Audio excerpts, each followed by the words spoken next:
Hello दोस्तों, horror कहानियाँ channel में एक बार आपका फिर से स्वागत है।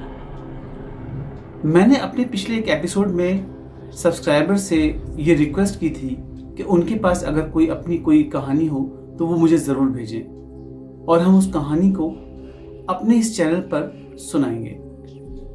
तो इसी श्रृंखला में आज हमें जो कहानी भेजी है वो दिल्ली के अंशुमन पाठक ने हमें एक कहानी भेजी है जो ये घटना उनके साथ घट चुकी है। तो चलिए आइए उन्हीं के लफ्ज़ों में मैं आपको ये कहानी सुनाता हूँ।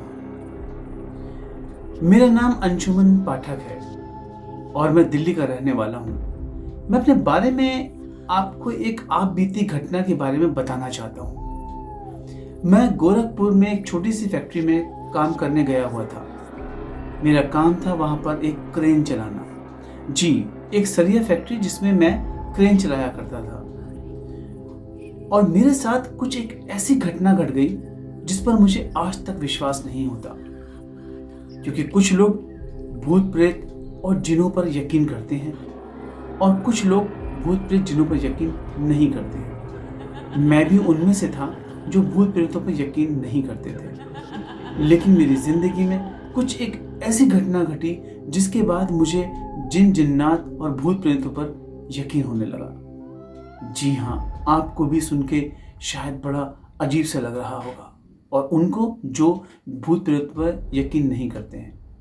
मैं वहीं एक गोरखपुर में एक सरिया फैक्ट्री में क्रेन चलाने का काम करता था।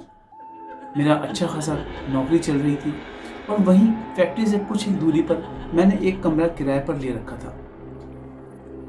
मेरे कमरा और मेरी फैक्ट्री के बीच में तकरीबन कोई आधा किलोमीटर का एक जंगल का सफ़र था। जो मैं अपनी फैक्ट्री से घर की तरफ जब जाता था तो मुझे उस जंगल से होकर गुजरना पड़ता था। मेरी सुबह की शिफ्ट हुआ करती थी, जो मैं सुबह काम पर जाता था और शाम होने से पहले मैं घर वापस आ जाया करता था। लेकिन एक दिन फैक्ट्री के मालिक ने मुझसे कहा कि काम का प्रेशर कुछ ज़्यादा है, तो तुम सुबह ना आकर दोपहर में आओ और डबल शिफ्ट कर लो। इससे तुम्हें डबल पैसे भी मिलेंगे और काम का जो प्रेशर है वो थोड़ा कम भी हो जाएगा। अब क्योंकि मैं दिल्ली से गोरखपुर सिर्फ काम के ही सिलसिले में आया हुआ था, इसलिए मैंने सोचा मौका अच्छा है तो क्यों ना मैं रात की डबल शिफ्ट कर लूँ, ताकि मेरे पास पैसे भी डबल आ जाए। और डबल पैसा या ज़्यादा पैसा किसको बुरा लगता है। यही सोचकर मैंने मालिक की बात को मान लिया। जैसा कि मैंने आपसे कहा कि मैं भूत प्रेतों पर यकीन नहीं करता था, लेकिन मेरी ज़िंदगी में कुछ ऐसी घटना घटी जिसने मुझे अपने अंदर से झकझोर कर रख दिया। मैं आज भी उस घटना को याद करता हूँ तो मुझे एक खौफ सा पैदा हो जाता है। मैं रोज़मर्रा की तरह सुबह अपने कमरे से निकला और फैक्ट्री की तरफ काम करने के लिए चल दिया। लेकिन उस रात मेरे साथ कुछ एक ऐसी घटना घटी कि मैं अंदर से सहम गया, और उस रात ने मुझे डर का ऐसा एहसास दिलाया कि मैं आपको बता नहीं सकता। और उस रात ही मैं जाना कि डर क्या होता है। उस रात मैं ड्यूटी ख़त्म करके तकरीबन 3 बजे फैक्ट्री से अपने घर की तरफ जा रहा था। मेरे पास एक साइकिल थी जिससे मैं फैक्ट्री आया जाया करता था। उस रात भी काम ख़त्म होने के बाद मैं फैक्ट्री से अपने घर की तरफ उस साइकिल पर निकल पड़ा।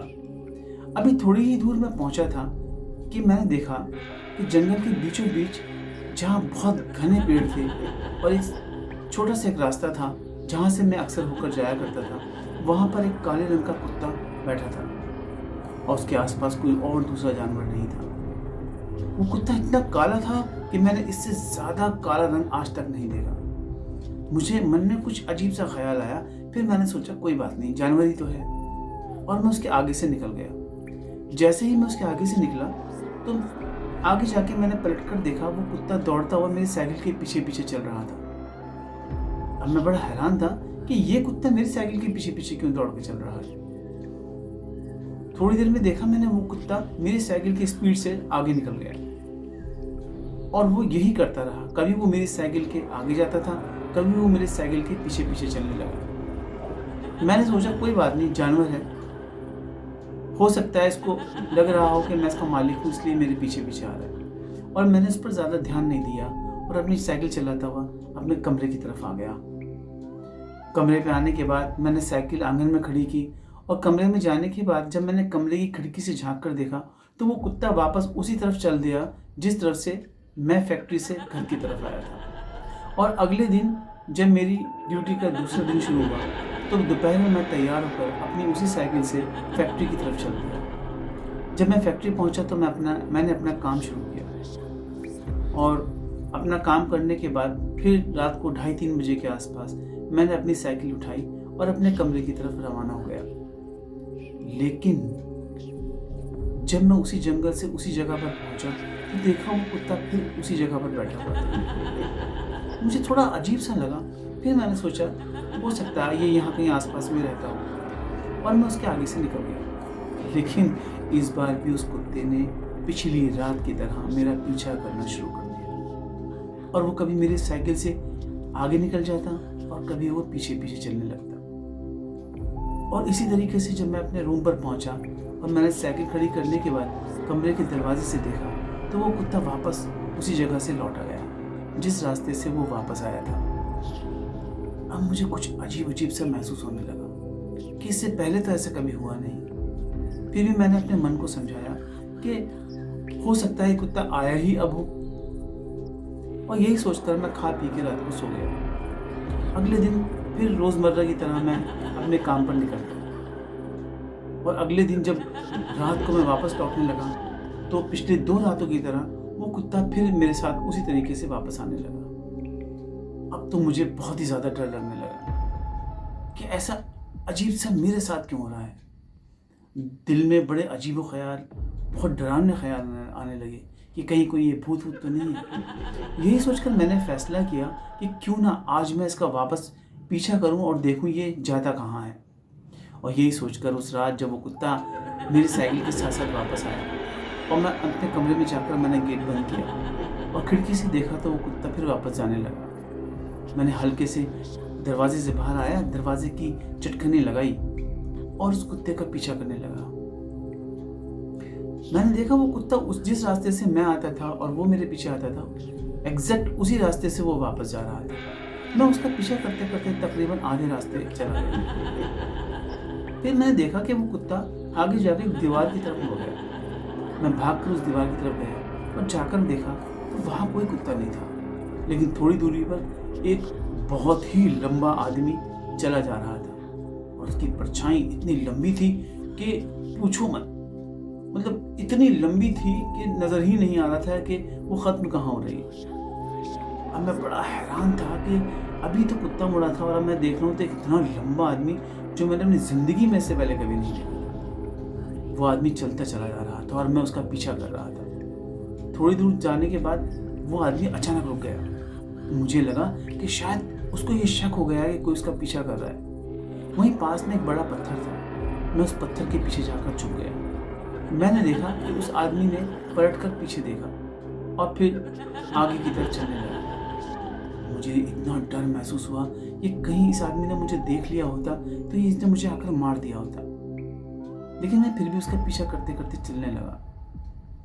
थोड़ी दूर जाने के बाद देखा मैंने कि वो आदमी अचानक गायब हो गया। ना वो परछाई, ना वो लंबा आदमी, वो सड़क सन्नाटा, सुनसान, कोई नहीं। मैं डर के मारे उसी रास्ते से वापस अपने कमरे की तरफ आ गया। और अगले दिन मैं काम पे जाने से पहले सुबह ही सुबह मैं वहीं पास की एक मस्जिद थी, उनके मौलाना के पास गया और जाकर मैंने उनको अपनी जो मेरे साथ जो घटना घटी थी उसके बारे में मैंने उनको बताया। मौलाना साहब बोले, अंशुमन, वो कुत्ता नहीं, एक जिन था जो तुम्हारी हिफाजत के लिए तुम्हारे साथ उस रास्ते से तुम्हें घर तक छोड़ने आया करता था। लेकिन क्योंकि तुमने उस पर शक किया और उसका पीछा किया, इसीलिए उसने अब आना छोड़ दिया। ये सुनने के बाद मेरे तो होश उड़ गए और मुझे एक तरह इस बात का मलाल भी हुआ कि काश मैं उस पर शक ना करता तो वो मेरी हिफाजत हमेशा इसी तरीके से करता जैसे वो करता आया था।